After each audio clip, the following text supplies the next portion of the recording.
이 오늘 말씀 내용을 보시면 우리 기억나신지 모르겠습니다. 지금 바울의 2차 선교 여행 중 일어난 일을 볼 수 있습니다. 총 바울이 몇 차로 선교 여행을 했죠? 3차 선교 여행을 했는데요. 지금 이제 그 2차 선교 여행 중에 있습니다. 이 2차 선교 여행 때 일어난 독특한 일이 있었습니다. 그것은 원래 바울이 가고자 했던 곳을 하나님께서 막으셨고 새로운 곳으로 인도하셨다는 것입니다. 그의 계획 속에는 이제 아시아 지방에 있는 에베소라는 곳에서 선교하고 싶었습니다. 그래서 선교팀을 꾸리고 이제 그곳으로 향했는데요. 어찌된 일인지 성령님께서 그 길을 막으십니다. 그리고 또 다른 곳으로 가라고 하시는 줄 알고 또 다른 곳으로 가려고 했는데 또 막으십니다. 그러더니 이제 꿈속에서 이제 환상을 보게 되는데요. 마게도냐, 그러니까 이 아시아 지방이 아닌 마게도냐, 지금의 유럽입니다. 유럽에서 온 한 사람이 나에게 와라, 나에게 오라, 나를 도우라 이렇게 청하는 환상을 보게 되고, 하나님께서 이번 선교 여행 때 가라고 하시는 곳은 유럽이구나, 마게도냐구나라는 것을 깨닫게 됩니다. 그래서 이제 배를 타고 건너서 간 곳이 빌립보였습니다. 그리고 또 간 곳이 데살로니가였습니다. 그 다음 간 곳은 베레아였습니다. 이렇게 우리가 좀 익숙하게 아는 지역들을 지나서 이제 오늘 베레아에서 아덴으로 가게 됩니다. 이 베레아에서 왜 바울이 떠나서 아덴을 가게 됐는지 상황을 보면요.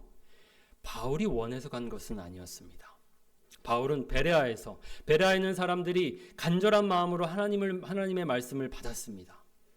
얼마나 잘 받았는지 그들은 말씀을 들을 때마다 그 말씀을 깊이 상고하면서 그 말씀을 받았습니다. 그러니까 이 바울 선교팀은 베레아에 더 머물고 싶었습니다. 그런데요, 그럴 수가 없었습니다.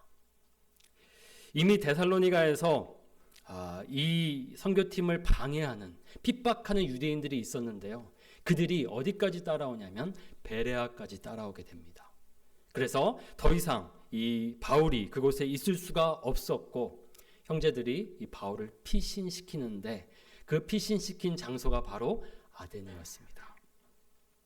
저 멀리 아덴으로 보내고 또 나머지 이제 실라와 디모데, 그 나머지 팀은 여전히 베레아에 머물고 있었습니다. 그러니까 아덴에 간 것은 바울 혼자였습니다. 그렇게 바울 혼자서 간 곳이 바로 아덴인데요. 여러분들, 아덴이 어디입니까? 오늘날 그리스 아테네입니다. 에덴스, 영어로 이렇게 에덴스라고 되어 있는데요. 아테네라는 뜻입니다. 그러니까 그리스 아테네, 우리에게는 아주 잘 알려져 있는 곳이죠. 무엇이 떠오르십니까? 신화, 그리스 신화 떠오르시죠? 그리고 또 사실 이 그리스는, 특별히 이 아테네는 오늘날의 이 서양 문명의 본산지라고 할 수 있습니다. 정치, 우리가 지금 또 이렇게 따르고 있는 민주주의의 시작이 이곳에서 시작되었고요. 철학의 중심이었습니다. 그래서 유명한 철학자들이 다 이곳에서 활동했습니다. 소크라테스, 플라톤, 아리스토텔레스 다 이 아테네에서 활동했습니다. 문화, 철학, 종교, 그렇게 여러 이 문명이 한 곳으로 모였고 또 그곳에서 꽃을 피면서 오늘날의 이 서양 문명, 세계를 주도하고 있는 이 서양 문명이 시작된 곳입니다.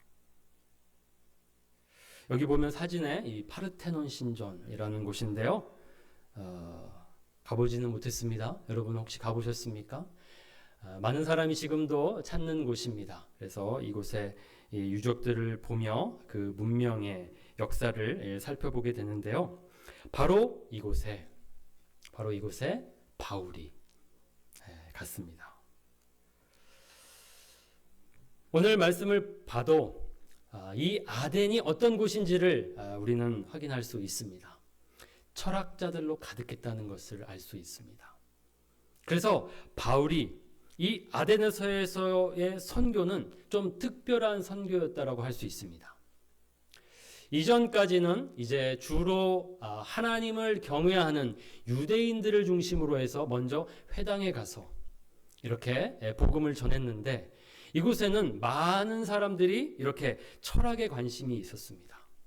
그러니까 이 하나님에 대해서는 모르는 사람들로 가득했습니다. 그러니까 이 아덴에서의 선교는 좀 독특한 선교였습니다. 물론 회당도 있었기 때문에 바울이 회당에서는 유대인들을 만났고요. 또 장터에서는 날마다 그곳에서 모인 사람들을 만났습니다. 바울이 아덴에서 사실은 피신을 목적으로 있었기 때문에 선교할 계획은 없었습니다. 그런데요, 왜 이곳에서 복음을 전하게 되었냐면, 여기 15절, 16절을 보면요, 바울은 이 실라와 디모데를 기다리고 있었습니다. 이제 다른 곳으로 가려고 했는데요, 이렇게 기다리는 중에 그 성에 우상이 가득한 것을 보고 마음에 격분하여서, 뭔가 마음에 이 애끓는 어떤 열정이 타오르기 시작했습니다. 물론 여기서 격분이라고 했지만 이곳에 내가 복음을 전해야겠다라는 마음을 품게 되었습니다. 하나님이 주신 마음이겠죠. 그 하나님이 주신 마음 때문에 바울은 혼자서도 이곳에서 복음을 전하기 시작했습니다. 그래서 늘 그랬던 것처럼 먼저 회당을 찾았고요. 그곳에서 유대인들과 복음을 나누었습니다. 그리고 또 장터에서도 복음을 나누었습니다. 그곳 있는 사람들과 변론하면서, 변증하면서 예수가 누구신지, 우리가 예수를 왜 믿어야 하는지를 그렇게 복음을 전하기 시작했습니다. 오늘 이 아덴에서의 바울 선교는 우리에게 비기독교 문화권에 있는 사람들을 우리가 어떻게 전도해야 하는지를 알려주는 아주 유익한 말씀입니다. 사실 우리가 전도하는 사람들이 다 그와 같습니다. 하나님을 모르는 사람들입니다. 예수님에 대해서 모르는 사람들에게 우리가 전도하기 때문에 이것은 또한 우리에게도 해당하는 말씀입니다. 우리가 선교라고 할 때에는 바로 이런 것을 두고 이야기합니다. 비기독교 문화권의 사람들에게 전도하는 것을 우리가 선교라고 합니다. 오늘 이 아덴 선교를 보면요, 아주 중요한 이 선교의 본질을 우리에게 말해주고 있습니다. 먼저는 선교의 목적이 무엇인지를 우리에게 보여주고요, 또 선교의 방식, 어떻게 선교해야 하는지를 보여줍니다. 그리고 선교를 어디에서 해야 하는지도 보여줍니다. 우리가 이 선교에 대해서 오늘 말씀을 통해서 잘 배우고 우리의 삶 속에서 그 선교를 실천하면 좋겠습니다.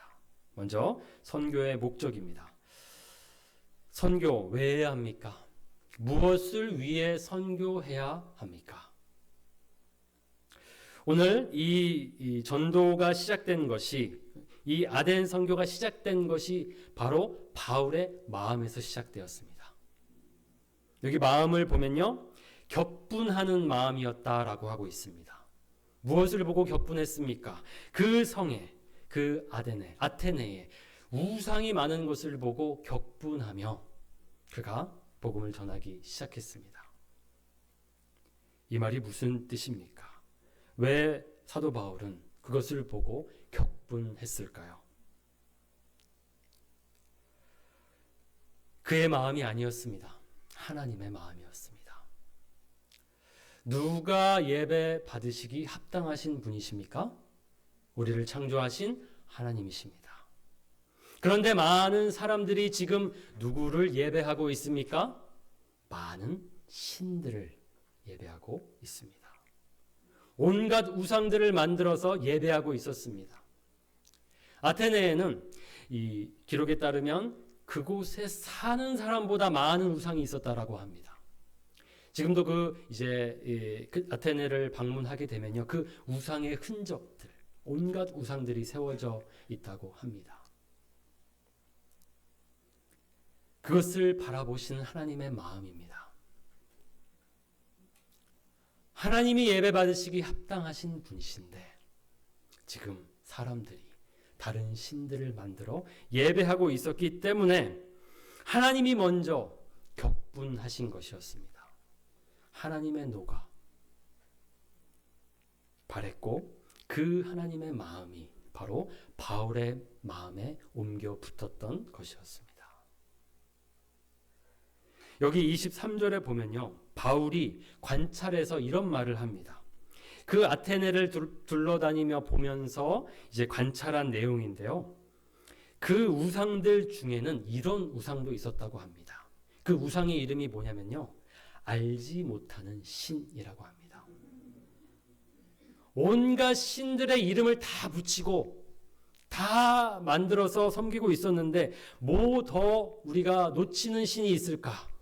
그러면서 아예 이렇게 뭉뚱그려서 알지 못하는 신이라고 또 다른 신을 만들어서 섬겼습니다.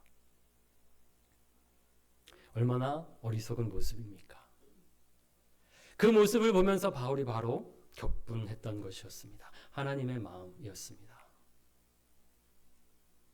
이 세상을 창조하신 하나님께서 영광 받으시기 합당하신 분이십니다. 하나님께서 우리를 창조하신 목적은 무엇입니까? 하나님의 영광입니다. 우리는 마땅히 우리를 창조하신 하나님께 영광 돌리며 살아야 합니다. 하나님께서 우리를 멋지게 먼저 우리를 창조하셨습니다.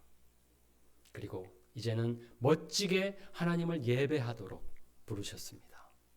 그것이 우리의 삶의 목적입니다. 존재 이유입니다. 그런데 지금 세상 사람들이 어떻게 살아가고 있습니까? 하나님을 영화롭게 하지 않고 하나님께 감사하지 않고 스스로 지혜 있다 하면서 자신들이 원하는 온갖 우상들을 만들어서 예배하고 있었습니다. 사실 우상들은요, 우상들을 예배한다기보다는 자기 자신을 예배한다라고 볼 수 있습니다. 왜냐하면 그들이 그 우상에게 절하는 이유가 자기 자신들의 풍요를 위해서였기 때문입니다. 결국은 우상도 자기들을 위하여 존재하는 우상들이었습니다. 자신들에게 있는 그 불안한 마음, 두려운 마음을 이런 우상들로 해결해 보려고 발버둥 친 것이었습니다. 그것이 바로 우상 숭배의 본질입니다. 하나님이 계셔야 할 그 자리에 자기 자신이 섰고 자기 자신을 위해서 온갖 우상들을 만들어서 하나님을 대체했습니다. 하나님은 이것을 보시고 가만 계시지 않습니다. 안타까이 여기시고 또한 진노하십니다.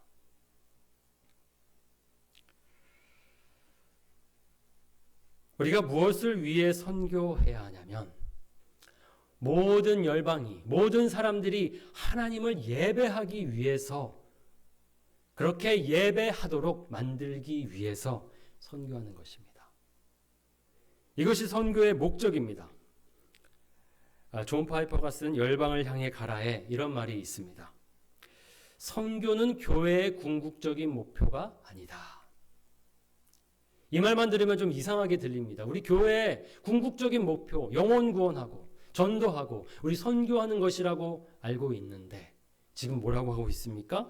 선교는 교회의 궁극적인 목표가 아니라고 하고 있습니다. 끝까지 한번 들어보십시오. 예배가 그 목표다. 예배가 없기 때문에 선교가 필요한 것이다. 이 시대가 끝나고 구속받은 셀 수 없이 많은 이들이 하나님의 보좌 앞에서 머리를 조아리게 될 때 선교는 더 이상 존재하지 않을 것이다. 그러나 예배는 영원히 남는다. 예배는 선교의 연료요 목표다. 선교의 목표는 열방이 하나님의 위대하심을 보고 기뻐하게 하는 것이다. 우리가 선교해야 하는 이유는 모든 사람들이 하나님을 예배해야 하는데 예배하지 않기 때문입니다. 그래서 모든 열방이, 모든 사람들이 하나님을 예배하도록 만들기 위해서, 그들을 인도하기 위해서 그들에게 복음을 전해야 하는 것입니다. 복음을 전해야 예수님을 알 수 있고, 예수님을 알아야 예수님의 말씀 듣고 예수님을 믿을 수 있습니다.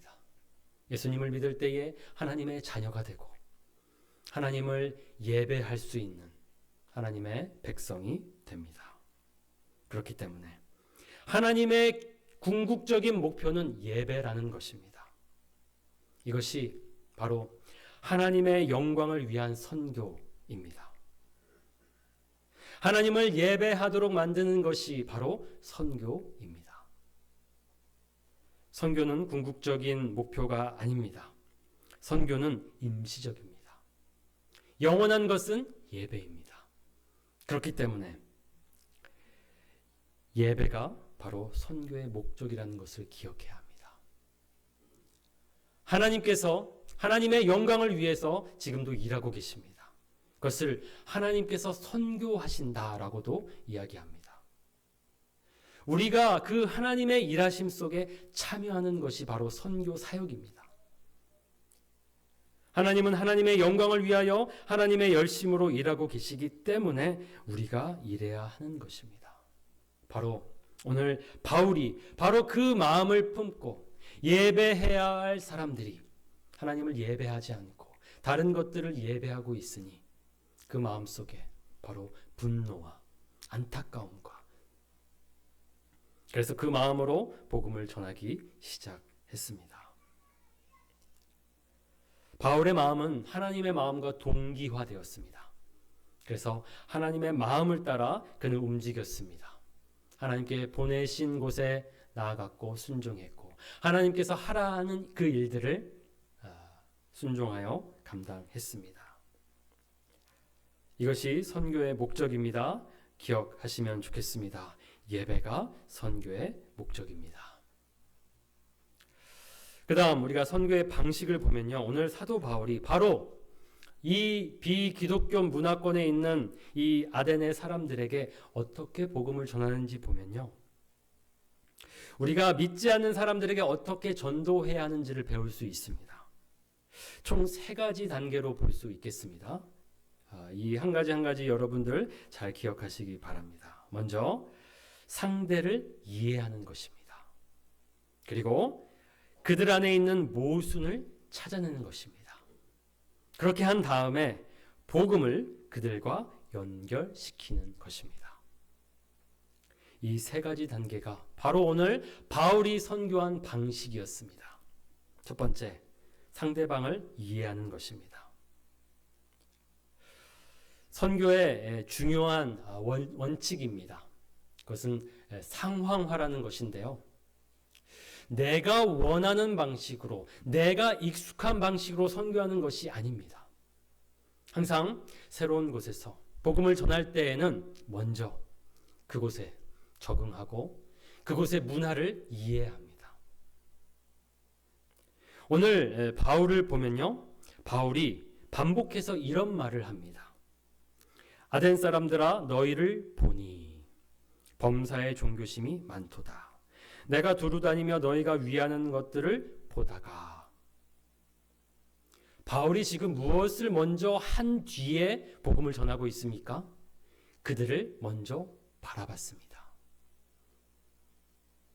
그들 아래에서 서서 그들을 이해했습니다. 우리 이해라는 이 단어 understand라는 것이 그런 뜻입니다. 그 아래에 서서 그들의 마음을 헤아리고 그들이 갖고 있는 관심, 그들이 갖고 있는 생각들을 살펴보는 것입니다. 바울은 자신이 그 전에 해왔던 방식으로 복음을 전하지 않았습니다. 먼저 그곳에 있는 아덴의 사람들이 어떻게 살아가는지, 어떤 생각을 하고 있는지, 무엇에 관심이 있는지, 그들의 문화는 어떠한지, 그들을 이렇게 이해하려고 노력했습니다.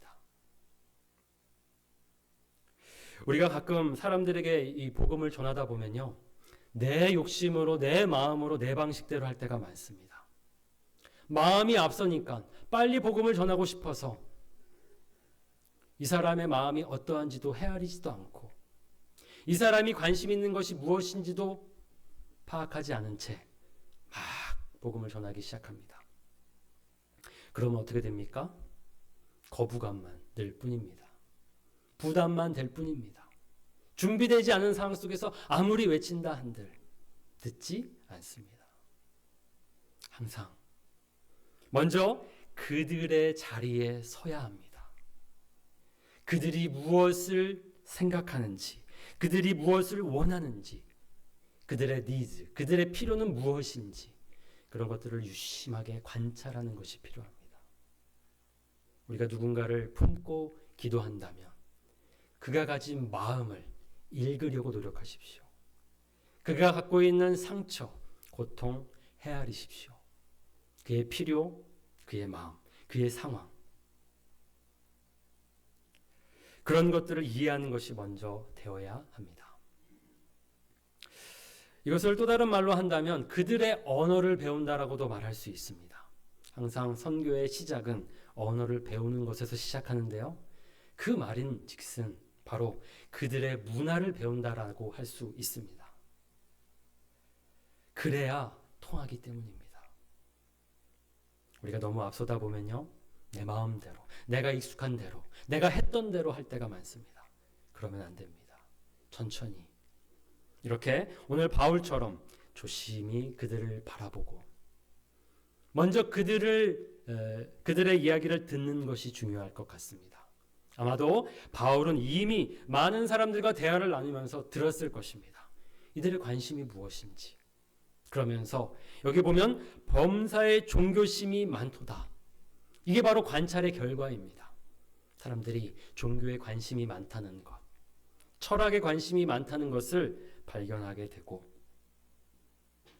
그리고 그들이 예배하는 것들 무엇인지 그들이 위하는 것들이 무엇인지를 잘 찾아본 후에 그 다음에 이제 이야기를 시작합니다. 우리가 그렇게 상대방을 이해한 다음에는 항상 우리가 해야 할 일이 있습니다. 그들이 추구하고 있는 가치 속에 어떤 모순이 있지는 않은지. 어떤 사람들은요, 굉장히 확고한 철학을 가지고 있습니다. 예수를 믿지 않는 그만의 이유가 있습니다. 그것도 하나의 철학이겠죠. 그런데 들어보라는 겁니다. 왜 그렇게 생각하는지.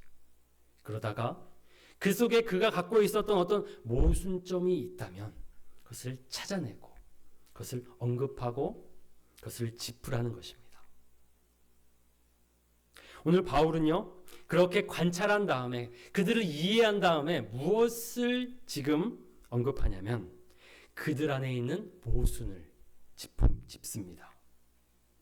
아까 얘기했던 것처럼 그들이 신을 만들다 이제 더 이상 만들 신이 없으니까 알지 못하는 신을 만들었다는 것을 보고 난 다음에 그것을 가지고서 얼마나 여러분들의 시도가 여러분들의 그 추구가 허망한지 얼마나 어리석게 그들이 가치를 추구하고 있는지 철학을 추구하고 있는지를 짚습니다. 알지 못하는 신을 어떻게 예배합니까? 그런데 그렇게 만들어 놓고 예배했습니다. 우리가 무신론, 신이 없다라고 주장하는 사람들을 만납니다. 그 안에는 모순이 있습니다. 어떤 모순입니까? 그들이 신이 없다라고 말할 수 있는 근거는 무엇입니까?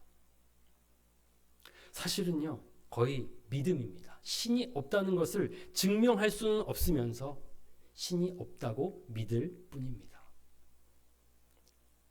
오늘날의 과학이 굉장히 이 모든 가치 판단의 기준이 되는데요. 세상에 신이 있다 없다도 과학으로 설명하려는 사람들이 있습니다. 그런데 과학으로는 신을 설명할 수 있습니까? 과학의 영역은 보이는 것들에 관련된 것뿐입니다. 과학이 아무리 연구하고 연구해도 이 세상의 시작을 찾을 수는 없을 것입니다. 모든 것을 탐구하고 그 원인을 찾고 찾아서 원인을 찾을 때에는 그 순간 또 다른 질문을 받게 됩니다. 그 원인은 어디서 왔는가? 우주의 창조가 빅뱅에서 왔다. 우주에서 빅뱅으로 시작되었다라고 하지만 그것은 창조를 말하고 있지는 않습니다. 무에서 유가 생겼다라는 것을 말하고 있지는 않습니다. 그것은 어떤 물질에서 물질로 변화되었다라는 말을 하고 있을 뿐입니다. 과학은 계속해서 원인을 찾아갈 뿐 아무리 찾아간다 해도 최초의 원인을 만날 수는 없습니다. 왜냐하면 또 다른 질문을 만나게 될 테니까요. 이렇게 무신론 안에도 모순이 있습니다. 그런 모순들을 우리가 발견하고 찾아내고 그것에 대해서 짚는 것이 우리가 복음을 전할 때에 해야 할 일입니다. 그 외에도 사람들이 추구하는 가치 속에 모순은 없는지 우리는 유심히 살펴보고 생각하고 그렇게 접근해야 합니다. 팀 켈러가 쓴 탈기독교 시대 전도라는 책이 있습니다. 오늘날의 시대가 탈기독교 시대라고 할 수 있는데요. 이런 시대에 우리가 어떻게 복음을 전해야 하는지 이렇게 우리에게 제안하고 있습니다. 오늘날 문화가 제시하는 내러티브에 어떠한 결점이 자리하고 있는지 드러내되 그러한 내러티브가 인간의 본성 및 근원적인 양심에도 부합하지 않는다는 사실을 보여주어야 한다. 또한 자체적으로 주장하는 도덕적인 이상에도 맞지 않음을 드러내야 한다. 이러한 과정을 거치고 나서 어떻게 그와 다른 새로운 내러티브가 복음의 아름다운 진리를 통해 완성되는지 제시해야 한다. 오늘날 문화 속에서 우리는 이렇게 접근해야 합니다. 그냥 일방적으로 예수님을 증거하는 것으로는 충분하지 않습니다. 듣지 않을 것이기 때문입니다. 그들이 추구하고 있는 바가 모순점은 없는지, 그것이 정말 우리의 본성에 답을 주고 있는지, 정말 좋은 답인지를 묻도록 하고, 만약 그것이 부합하지 않다면 그렇지 않다라고 말해줄 수 있어야 합니다. 세상 속에서 말하는 수많은 이야기들이 사실은 모순투성입니다. 그저 철학자들의 이 방식처럼 인간의 문제를 어떻게든지 해결해 보려고 발버둥치는 시도에 불과합니다. 우리 안에 답은 없습니다. 왜냐하면 하나님께서 우리를 창조하셨기 때문에 우리에게 있는 질문의 답은 하나님께 있습니다. 아무리 우리끼리 머리를 맞대고 고민한다 하여도 생각한다 하여도 그 답을 찾을 수는 없습니다. 그분이 우리에게 찾아오실 때에, 그분이 우리에게 계시하실 때에, 드러내실 때에 비로소 우리의 인생에 해결되지 않는 질문들의 답을 얻을 수 있을 것입니다. 그렇게 모순점을 찾고 이제 본격적으로 바울은 복음을 전하기 시작합니다. 너희들이 알지 못하는 그 신은 내가 알려주겠다. 그는 바로 하나님이시다. 마지막 세 번째, 복음 연결하기입니다. 우주와 그 가운데 있는 만물을 지으신 하나님께서는 천지의 주제시니 이 세상은 자연스럽게 생긴 것이 아니고 우리 안에 신에 대한 갈망, 그것 때문에 지금 우상을 우리가 만들고 있는데 사실은 그분은 오늘도 우리와 함께 하시며 우리를 주장하시며 인도하시는, 우리를 다스리시는 하나님이시다라고 답을 주고 있습니다. 천지의 주제시다. 이 세상의 주님이시다. 그렇게 하나님을 드러내고 있습니다. 그러면서 그는 우리 각 사람에게서 멀리 계시지 아니하도다. 우리가 그를 힘입어 살며 기도하며 존재하느니라. 우리가 살아감에 있어서 하나님이 멀리 계시지 않고 하나님의 도우심 속에, 보호하심 속에 오늘 살아가고 있다는 뜻입니다. 하나님은 우리를 창조하시고 그저 우리를 멀리 두시고 우리를 내버려 두지 않으십니다. 우리 안에서 우리를 다스리고 계십니다. 이것은 당시 그리스 문화 속에서 종교와는 매우 다른 점입니다. 그 철학 속에도 신에 대한 인정은 있었습니다. 그런데요, 그들이 믿는 신은 창조만 했다라고 생각했습니다. 그리고 그 다음에는 더 이상 인생 속에 이 세상 속에 개입하지 않는 신이라고 생각했습니다. 그런데 사도 바울은 지금 하나님은 그런 분이 아니시다. 하나님은 우리의 삶 깊숙이 찾아오시고 우리와 함께 하시며 우리를 이끄시고 우리를 살게 하신다 라고 창조주이실 뿐 아니라 우리를 다스리시는 주님이시라는 것을 드러내게 됩니다. 그리고 난 다음에 이제 중요한 핵심입니다. 바로 예수님을 제시합니다. 30절에서 31절인데요.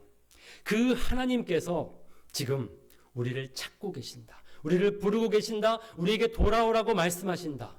그런데 길이 끊어졌다. 우리가 하나님께 돌아갈 길이 없습니다. 우리는 하나님 앞에 죄인이기 때문입니다. 그런데 우리와 하나님을 연결시켜 주시는 분이 계시다라고 그는 바로 예수님을 제시하고 있습니다. 여기 이는 정하신 사람으로 하여금 천하를 공의로 심판할 날을 작정하시고 이에 그를 죽은 자 가운데서 다시 살리신 것으로 모든 사람에게 믿을 만한 증거를 주셨다라고 말하면서 예수님을 말하고 있습니다. 예수님이라고 말하고 있지는 않지만 이미 그 앞에 말씀에서 예수와 부활을 증거했다라고 말하고 있었습니다. 그러니까 여기에서 이 정하신 사람, 죽은 자 가운데서 다시 살아나신 분, 그분은 바로 예수님이시다라고 선포하고 있습니다. 바로 그분께서 우리를 하나님께로 인도하신다. 바로 그분을 통해 우리가 하나님을 예배할 수 있다라고 그는 복음의 핵심을 증거하고 있습니다. 바울은 그렇게 하나님을 예배할 수 있도록 예수님을 제시하고 예수님을 믿는 믿음으로만 그렇게 될 수 있다는 것을 이렇게 설명하고 선언했습니다. 선포했습니다. 그렇게 복음을 증거했습니다. 이것이 바로 선교의 방식입니다. 상대방을 이해하고 그들 안에 어떤 모순이 있지는 않는지 살펴본 후에 그들 안에 있는 그 욕망과 그들 안에 있는 그 갈망을 예수님과 연결시키고 하나님을 예배할 수 있도록 인도하는 것이 바로 선교이며 전도입니다. 이것은 매우 노력이 필요합니다. 그러기 위해서는 우리가 훈련을 받아야 하는 것이고요.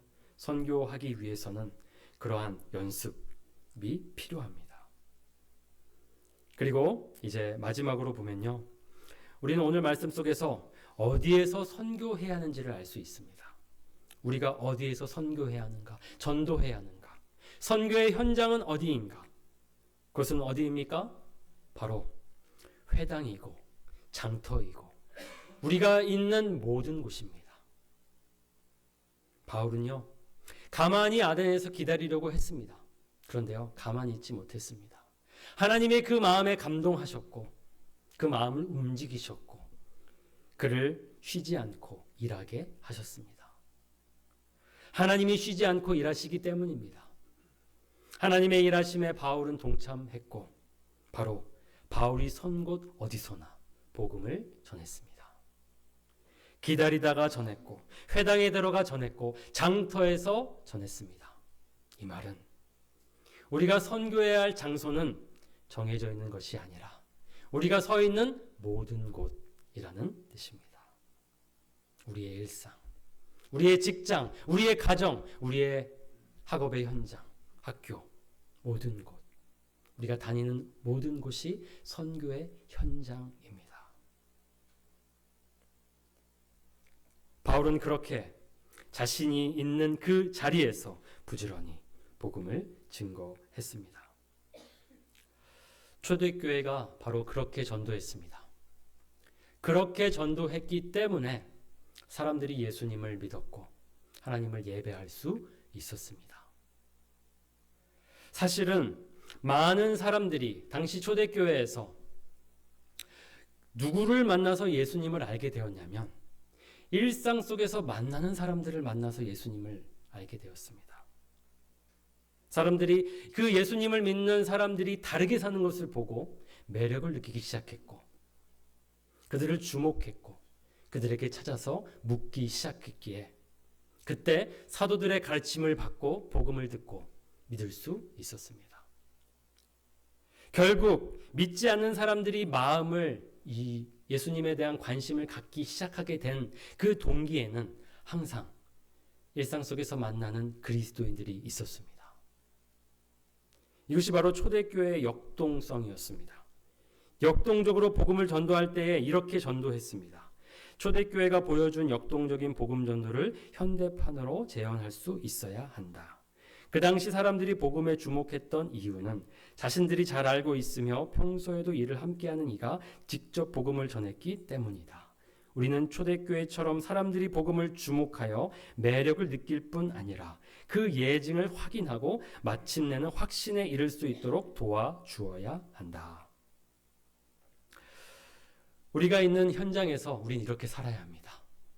우리가 일상 속에서 만나는 사람들에게 복음을 주목하게 해야 합니다.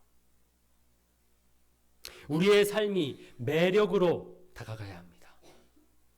그래서 그들이 우리의 삶의 모범을 보고 이렇게 살아야겠다라는 마음을 품게 하고 결국 확신에 이르게 해야 하는 것입니다. 이 초대교회의 역동성, 이 네 가지 요소, 주목, 매력, 예증, 확신, 이것이 바로 전도하는 방법입니다. 여러분들 일상 속에서 만나는 사람들에게 복음을 주목하게 만드십시오. 말로 그렇게 하실 수도 있겠지만 여러분들의 삶으로, 여러분들의 삶의 향기로 그렇게 하시기 바랍니다. 우리가 살아가는 모습을 보면서 매력을 느끼게끔 다르게 사는 삶을 보고 뭔가 탁월하다라는 생각을 만들도록 생각하도록 만들어야 합니다. 그리고 우리의 삶이 그들에게 모범이 되고 예화가 되어야 합니다. 그런 다음 그들이 이제 복음에 대해서 궁금해할 때에 복음을 직접적으로 제시할 수 있어야 합니다. 그러면 설득력 있게 그렇게 복음을 제시하면 그들이 그 말씀을 듣고 믿음을 가지게 될 것입니다. 저 여러분 모두가 그렇게 우리 일상 속에서 만나는 모든 사람들에게 복음을 전할 수 있기를 원합니다. 오늘의 말씀을 기억하시면서 그렇게 우리가 서 있는 그 자리에서 복음을 전하고 또 그 자리에서 하나님을 예배하고 또 다른 이들을 하나님을 예배하도록 인도하면 좋겠습니다. 오늘 바울은 그렇게 선교하고 열매를 맺습니다. 우리 마지막 34절을 보면요. 몇 사람이 그를 가까이하여 믿으니 그 중에 아레오바고 관리 디오누시오와 다말이라 하는 여자와 또 다른 사람들도 있었더라. 그의 그 복음 전도를 듣고 그 설교를 듣고 몇 사람들이 예수님을 믿었습니다. 여기 몇 사람이라고 해서 아주 적어 보이기 때문에 어떤 사람들은 마치 이 아덴 선교가 실패한 것처럼 이야기하는데요. 여러분들 선교의 열매는 수로 말할 수 없습니다. 한 영혼이 그렇게 예수님을 믿었다면, 하나님께 돌아왔다면, 하나님을 예배하게 되었다면 성공입니다. 오늘 바울의 이 아덴 선교는 이렇게 성공적으로 열매를 맺었습니다. 자, 여러분의 삶 속에서 하나님께 대한 순종으로 복음을 전하며 하나님을 예배하도록 사람들을 인도할 때에 그들이 예수님을 믿고 하나님을 예배할 수 있기를 원합니다. 그러한 선교의 열매, 전도의 열매가 맺어지기를 원합니다. 그러한 삶을 소망하면서 우리 함께 결단하면서 오늘 나아가시면 좋겠습니다. 우리 이 시간에 우리 헌신의 찬송으로 함께 드리려고 하는데요. 우리 예배자라는 찬송입니다.